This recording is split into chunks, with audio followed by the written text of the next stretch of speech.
नमस्कार विद्यार्थियों, हम पढ़ रहे हैं संस्कृत विषय और संस्कृत विषय में पढ़ रहे हैं विद्यार्थियों हम विक्रमांक देव चरितम।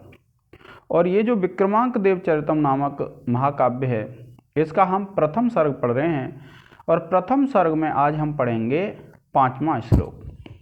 और यह जो 5वां श्लोक है इसमें जो हमारे कवि हैं, कवि कौन से हैं? बिल्हण, और जिन्होंने लिखा है विक्रमांक देव चरितम।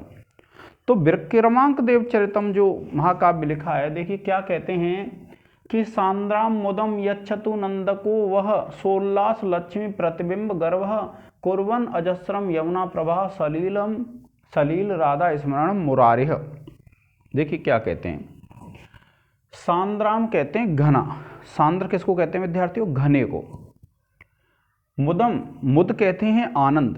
अब घना आनंद क्या होता है? घने आनंद का, सांद्र का मतलब होता है घना। अब घना आनंद तो कुछ होता नहीं विद्यार्थियों, तो घना आनंद का तात्पर्य जब हम लेंगे तो वो क्या लेंगे? अधिक आनंद।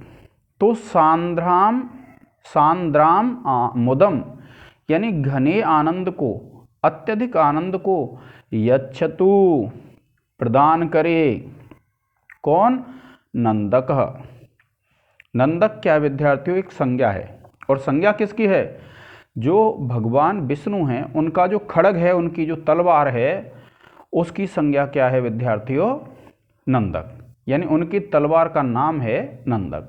तो क्या कहते हैं? सांद्राम मुदम यच्छतु, कि घने आनंद को प्रदान करे नंदक, नंदक। और वह आप लोगों के लिए, वह से क्या अर्थ होता है? आप लोगों के लिए।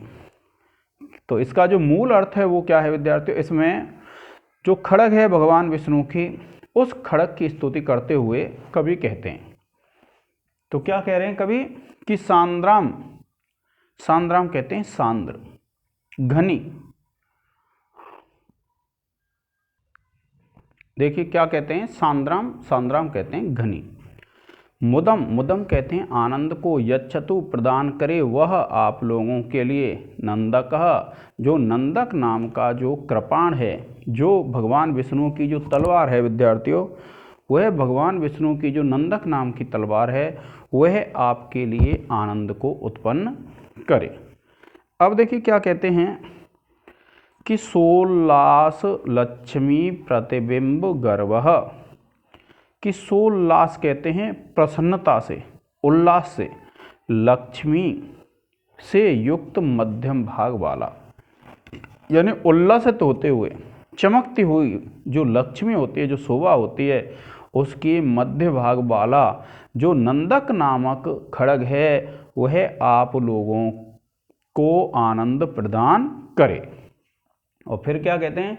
कुर्वन, कुर्वन कहते हैं करते हुए, अजस्रम कहते हैं निरंतर, यमुना प्रवाह सलील राधा स्मरण मुरारिह, के यमुना प्रवाह, यमुना के प्रवाह में, यमुना की धारा में, सलील राधा स्मरणम, सलील कहते हैं लीला पूर्वक, राधा के स्मरण को, मुरारिह जो मुर नामक राक्षस के शत्रु हैं, अर्थात जो भगवान विष्णु हैं, उनका खड्ग आप लोगों को अत्यधिक आनंद प्रदान करे। देखिए क्या कहते हैं कि सोल्लास लक्ष्मी प्रतिबिंब गर्भ, के उल्लास से युक्त, प्रसन्नता से युक्त जो लक्ष्मी होती है उसके प्रतिबिंब से युक्त मध्य भाग वाला। और फिर क्या कहते हैं? और फिर कहते हैं विद्यार्थी नंदक मुरारिह, नंदक जो नंदक नामक जो खड्ग है, मुरारिह भगवान विष्णु के, यमुना प्रवाह सलील राधा स्मरणम अजस्रम कुर्वन, के यमुना के प्रवाह में लीला करती हुई, खेलती हुई राधा का जो स्मरण कराता है, ऐसा जो खड्ग है नंदक नाम का, वह खड्ग, वह सांद्राम मुदम यच्छतु, वह माने आपके लिए अत्यधिक आनंद को प्रदान करे।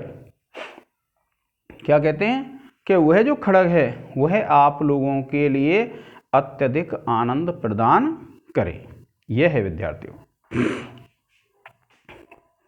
तो अब देखिए जब आप इसको पढ़ते हैं तो इसमें केवल क्या है, जो खड्ग है उसकी स्तुति की गई है विद्यार्थियों। और जो खड़ग की स्तुति की गई है, तो देखिए जब आप पढ़ते हैं इसमें, तो एक तो क्या है कि ये जो खड़ग है, खड़ग कैसा है, जैसे राधा है, राधा का रंग कैसा था विद्यार्थियों, राधा का रंग था गोरा। तो देखिए जो राधा है, राधा का रंग कैसा था विद्यार्थियों, अत्यंत गोरा था राधा का रंग। और राधा का रंग जब गोरा था और खड़ग जब भगवान विष्णु के हाथ में रहता था, भगवान विष्णु कैसे थे, सांवले थे। तो सांवले थे तो वो खड़ग है, उसकी जो चमक है, उसकी जो शोभा है, वो भगवान विष्णु के हृदय पर पड़ती थी। और हृदय पर पड़ती थी तो उससे क्या है कि जो यमुना नदी है, उस यमुना नदी में क्रीड़ा करती हुई, खेलती हुई जो राधा हैं, क्योंकि यमुना नदी का रंग जो है वो कैसा होता है, काला होता है, इसलिए उसको कालिंदी कहते हैं। और जो राधा थी वो कैसी थी, गोरी थी। तो वह जो खड़ग है, उसकी जो लक्ष्मी थी, मध्य भाग में जब प्रतीत होती थी, तो ऐसा प्रतीत होता था उस लक्ष्मी के द्वारा जैसे राधा यमुना नदी में खेल रही हों। तो यहाँ पर जब आप देखेंगे तो एक तो क्या है, अब देखिए विद्यार्थियों जब आप इसमें देखेंगे तो एक तो क्या है, इसमें जो रस है वो श्रृंगार रस की प्रतीति हो रही है। कौन सा रस प्रतीत हो रहा है विद्यार्थियों, इसमें जब आप विशेष लिखेंगे तो विशेष में आप लिख देंगे, पहला तो है इसमें आप लिखेंगे नंबर 1 डाल के, और आप लिख देंगे इस पद्य में उपजाति छंद है। कौन सा छंद है विद्यार्थियों, उपजाति। दूसरा लिख देंगे इस पद्य में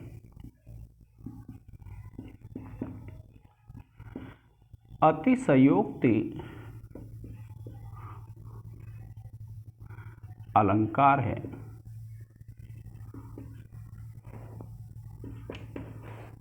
इसको रेखांकित कर देंगे। और तीसरा जो है आप लिखेंगे इस पद्य में श्रृंगार रस की प्रतीति है।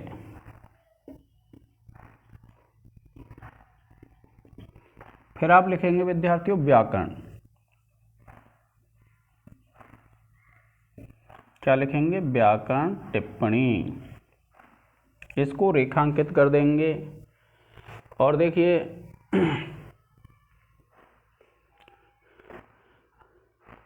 देखिए ये वाला शब्द लिखेंगे हम नंबर डाल के, कोरवन जस्रम। तो आप लिखेंगे कोरवन प्लस अजस्रम। फिर है देखिए दूसरा है स्मरणम। तो आप लिखेंगे स्मृति धातु और ल्योट प्रत्यय है। फिर आप तीसरा लिखेंगे विद्यार्थियों, देखिए यच्छतु।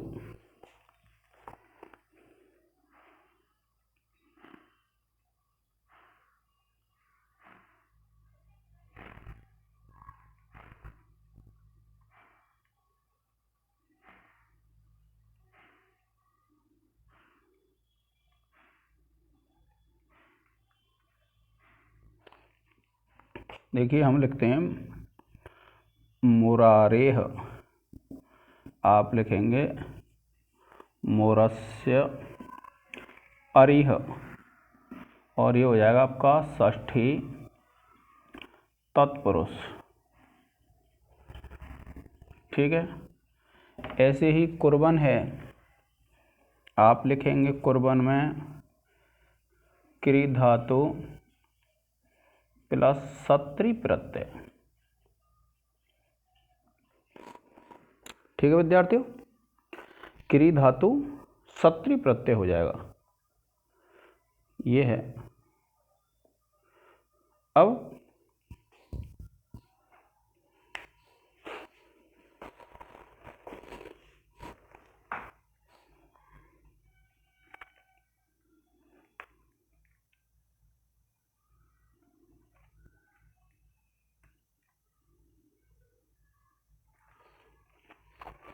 और देखिए आप ये लिखेंगे यच्छतु, तो आपको इसमें लिखना है दा धातु है, लोट लकार प्रथम पुरुष एक वचन है। तो इस प्रकार से विद्यार्थियों इस श्लोक की व्याकरण टिप्पणियां हो जाती हैं।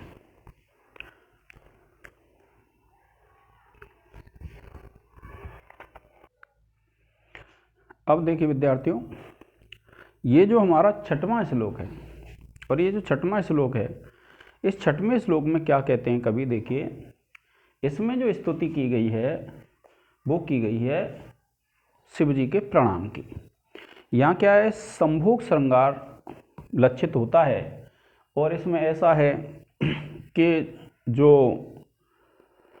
शिव जी हैं और जो पार्वती हैं वह क्या है, संभोग के इच्छुक हैं और संभोग करना चाहते हैं, लेकिन क्या है कि जो नारियां स्वभाव से कातर होती हैं, तो इसलिए पार्वती को क्रोध नहीं आ जाए, इस कारण से जो शिव जी हैं वे शिव जी क्या करते हैं, जो संध्या देवी है, जो साय का समय होता है, जो सायंकालीन अंधेरा होता है, उसको नमस्कार करते हैं कि नमो अस्तु ते मातर इति, कि हे माता तुम्हारे लिए नमस्कार है।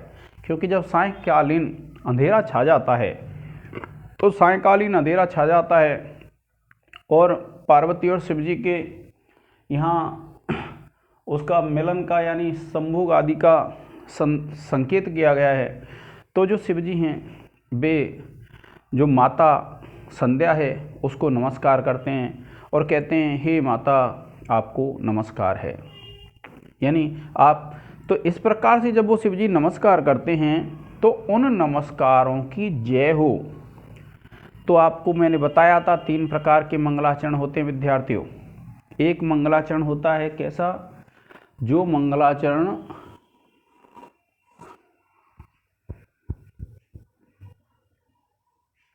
किससे संबंधित होता है, नमस्कार से। एक मंगलाचरण ऐसा होता है जो आशीर्वादात्मक होता है, और एक मंगलाचरण ऐसा होता है जो विषय वस्तु का बोध कराता है। तो यह जो है जय हो, ये नमस्कारात्मक मंगलाचरण है।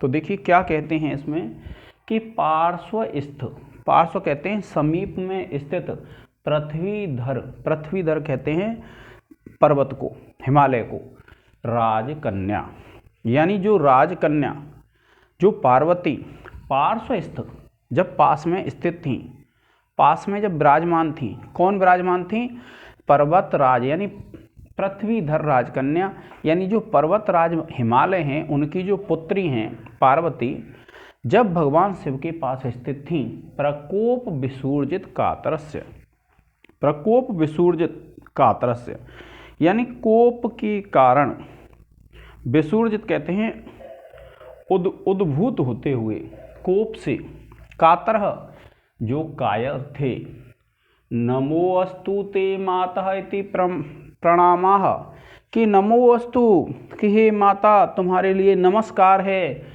ऐसे जो प्रणाम हैं, ऐसे जो नमस्कार हैं, वो किसके नमस्कार, शिवस्य, शिवस्य, जो शिव जी के नमस्कार हैं। और किसके लिए हैं, संध्या विषया, जो संध्या विषयक जो नमस्कार हैं, यानी जब शिव जी संध्या देवी को नमस्कार करते हैं तो वे जो नमस्कार हैं उनकी जय हो, यानी वे आपके लिए कल्याणकारी हों।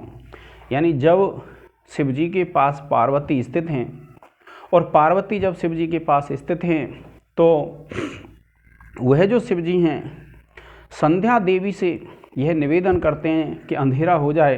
तो जब अंधेरा हो जाता है तो शिव जी कहते हैं हे संध्या देवी, हे नमो अस्तु ते माता इति, कि हे माता तुम्हारे लिए नमस्कार हो। तो इस प्रकार से जो प्रणाम कर रहे थे, जो नमस्कार कर रहे थे शिव जी, उन नमस्कार आपके लिए कैसे हों, संध्या, उन नमस्कारों की जय हो।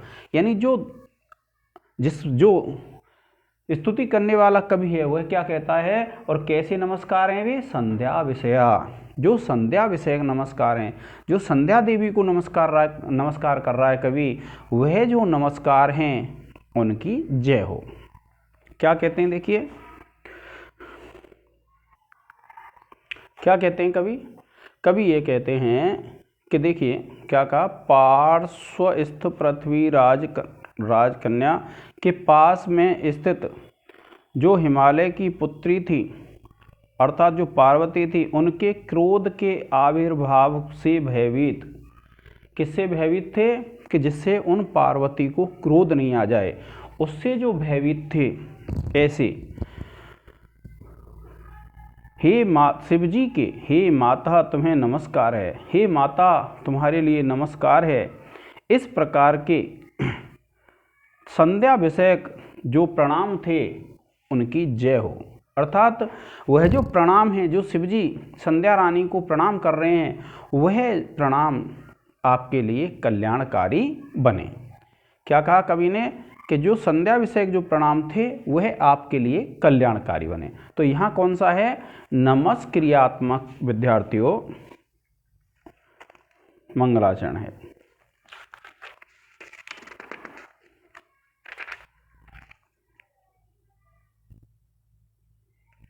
अब देखिए, अब जब ऐसे व्याख्या कर देंगे तो आपको ध्यान रखना है, आपको लिखना है विद्यार्थियों विशेष। तो विशेष में सबसे पहला पॉइंट डाल के तो लिख देंगे आप उपजाति छंद है, ठीक है। दूसरा लिख देंगे भ्रांतिमान अलंकार है। क्या है, अलंकार है। और तीसरा जो है, तीसरा आप लिख देंगे क्या, श्रृंगार परिलक्षित होता है।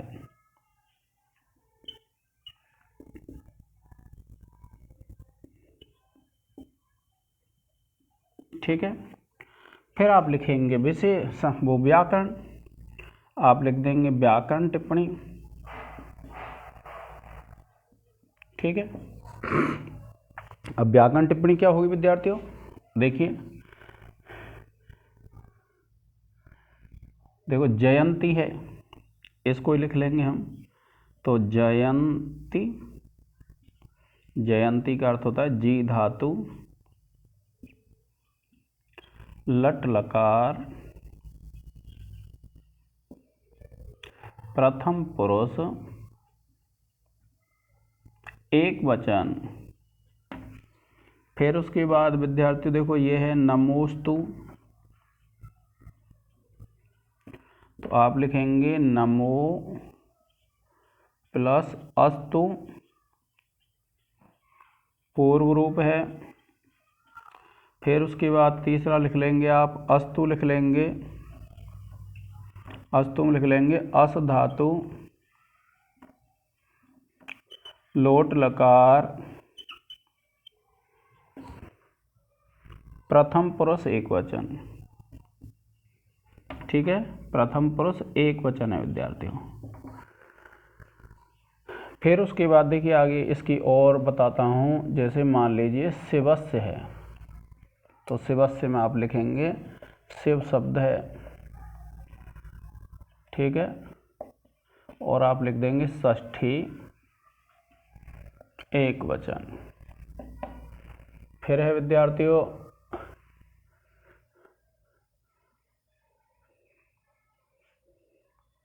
मातरिति,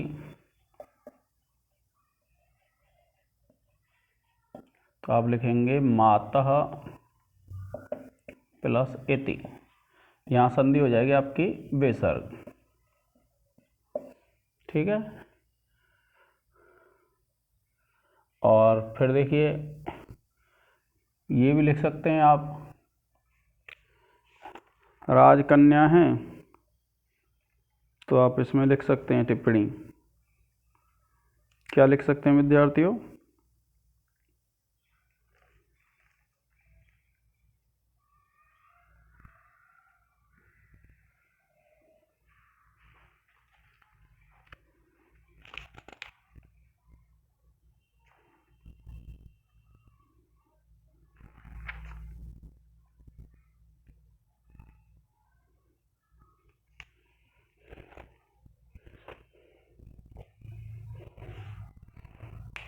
एक विशेष में लिख देंगे इसमें नमस्क्रियात्मक मंगलाचरण है। कौन सा लिख देंगे? नमस्क्रियात्मक मंगलाचरण है। ठीक है, तो विद्यार्थियों आज के इस लेक्चर में इतना ही। जय हिंद, जय भारत।